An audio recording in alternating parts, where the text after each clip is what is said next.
Secularism না মাল্টিকালচারিজম, কোন পথে বাংলাদেশ? বাংলাদেশে হাসিনার পতনের পর দেশটিতে বিশৃঙ্খলা বেড়েছে। সম্প্রতি ঢাকার শাহজালাল আন্তর্জাতিক বিমানবন্দরে বিধ্বংসে আগুন লাগে। এর পেছনে অনেক নাশকতার ছক দেখছেন। এর পেছনে অনেকেই নাশকতার ছক দেখছেন। তবে ফেব্রুয়ারির নির্বাচনের আগে বাংলাদেশে বড়সড় কিছু ঘটতে চলেছে বলে সূত্রের খবর। কলকাতায় বসে থাকা আওয়ামী লীগের নেতারাও এমনটাই জানাচ্ছেন। তবে সেখানকার রাজনৈতিক দলগুলি যেমন বিএনপি, জামায়াত, এনসিপি বলছে, আমরা ঠিক পথেই আছি, হাসিনাকে আর ফিরতে দেব না, ও রাজনৈতিক কবর হয়ে গেছে। সত্যি কি তাই? শেখ মুজিবের হাতে গড়া আওয়ামী লীগ কি সহজেই বাংলাদেশের মাটি ছেড়ে দেবে তাদেরকে? এটাই এখন চর্চার বিষয়। বাংলাদেশ বিশেষজ্ঞরা বলছেন, শেখ হাসিনার আওয়ামী লীগ সরকার তথাকথিত বাঙালি জাতীয়তাবাদ ও ধর্মনিরপেক্ষতাবাদ তথা সেকুলারিজমের নামে সমাজকে বিভাজিত করে বাংলাদেশের স্বাধীনতা সার্বভৌমত্বকে ধ্বংসের দ্বার প্রান্তে নিয়ে গিয়েছিল। কোথাও স্বাধীন মত প্রকাশের সুযোগ ছিল না।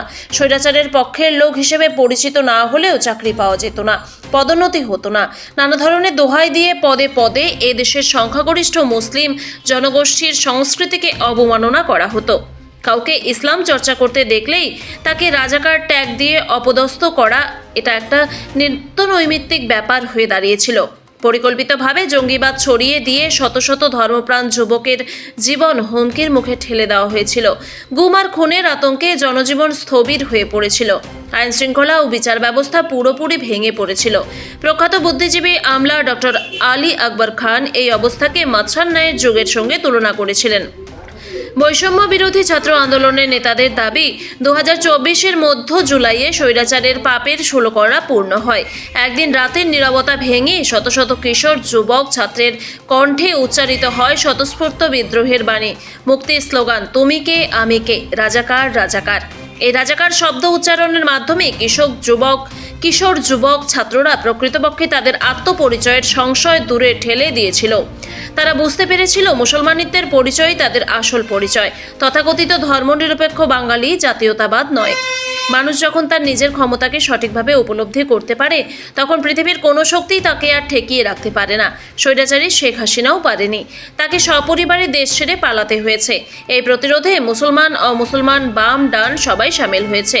এই স্পিরিটটাই হলো বাংলাদেশ নামক এই ভূখণ্ডের স্বাধীনতা সার্বভৌমত্বের রক্ষা কবচ। 24শে জুলাইয়ের গণ অভ্যুত্থানের মাধ্যমে দেশে এক নতুন অধ্যায়ের সূচনা হয়েছে। এখন আর কোনো চাপিয়ে দেওয়া তথ্যের নামে এই দেশের মানুষের উপর নিপীড়ন চলবে না। যার যার ধর্ম, যার যার সংস্কৃতি নিয়ে সবাই একসঙ্গে দেশকে এগিয়ে নিয়ে যাবে। গণ অভ্যুত্থানের বছরখানেক পর অনুষ্ঠিত ঢাকা বিশ্ববিদ্যালয় সহ অন্যান্য বিশ্ববিদ্যালয়ের কেন্দ্রীয় ছাত্র সংসদগুলোর নির্বাচনের অভূতপূর্ব ফলাফলে এই ধারণাটি প্রতিপাদিত হয়। নতুন এই গণজাগরণের সৌন্দর্য হলো, এখন ইসলামী তাহজিব তমদ্দুন নিয়ে যারা কটাক্ষ করে তারা হালে পানি পাচ্ছেন না। ডাকসুর ভিপি সাদিক কায়েমকে পাকিস্তানি আখ্যা দিয়েও তার বিজয়কে ঠেকানো যায়নি। সাবিকুন্নাহার তামান্নার হিজাব নিয়ে ব্যঙ্গ কার্টুন এঁকেও তাকে দমানো সম্ভব হয়নি। বিপুল সমর্থন নিয়ে তারা শেষ পর্যন্ত বিজয়ীর হাসি হেসেছেন। অহিজাবি তাসনিম জুমা এবং চাকমা সম্প্রদায়ের সর্বপ্রিয় চাকমা যেমন ইসলামপন্থীদের পক্ষভুক্ত হয়ে লড়াই করেছেন, ইসলামপন্থীরাও তেমনি তাদের আপন করে নিয়ে বিপুল ভোটে বিজয়ী করেছেন। প্রমাণিত হয়েছে, ধর্মনিরপেক্ষতাবাদ তথা সেকুলারিজম নয়, সব মত ও পথের শান্তিপূর্ণ সহাবস্থানের এই মাল্টিকালচারাল বাংলাদেশই মানুষের আসল চাওয়া। তাদের আরও দাবি, বাংলাদেশের সমাজ মূলত ধর্মনির্ভর সংস্কৃতির উপর দাঁড়িয়ে আছে। ধর্মনিরপেক্ষতার নামে ধর্মবিরোধী কর্মকাণ্ড চালিয়ে আওয়ামী লীগ সরকার দেশটাকে নরকে পরিণত করে প্রমাণ করে গিয়েছে সেকুলারিজম বাংলাদেশে একটি অচল মতবাদ। ধর্ম পালনে রাষ্ট্র সবার সামনে নিরাপত্তা নিশ্চিত না করে সংবিধানে ধর্মনিরপেক্ষতার কথা লিখে রেখেছে। এটি স্বাধীনচেতা মানুষকে দাবিয়ে রাখার একটি ছলনা মাত্র। তারা একটি মাল্টিকালচারাল সমাজ চায়, যেখানে ইসলামী তাহজিব তমদ্দুন মেরে বেড়ে ওঠা যায়। তারা চায় এমন একটি সমাজ যেখানে ইসলাম সহ সব ধর্মের সংস্কৃতি পালনের স্বাধীনতা থাকবে। সংখ্যালঘু, সংখ্যাগুরু সহ সমাজের সব অংশ শান্তিপূর্ণ সহাবস্থান করবে। রাষ্ট্র কারো প্রতি কোনো ধরনের পক্ষপাতিত্ব করবে না। দাড়ি টুপি হিজাব পরার কারণে কেউ বৈষম্যের শিকার হবে না। দাড়ি টুপি হিজাব না পরলেও কেউ হেনস্থার মুখোমুখি হবে না। তবে আওয়ামী লীগের নেতারা জানাচ্ছেন, হাসিনা যে বাংলাদেশ গড়েছিলেন তা ধ্বংস হয়ে গেল চোখের সামনে, আমরা কিছুই করতে পারলাম না।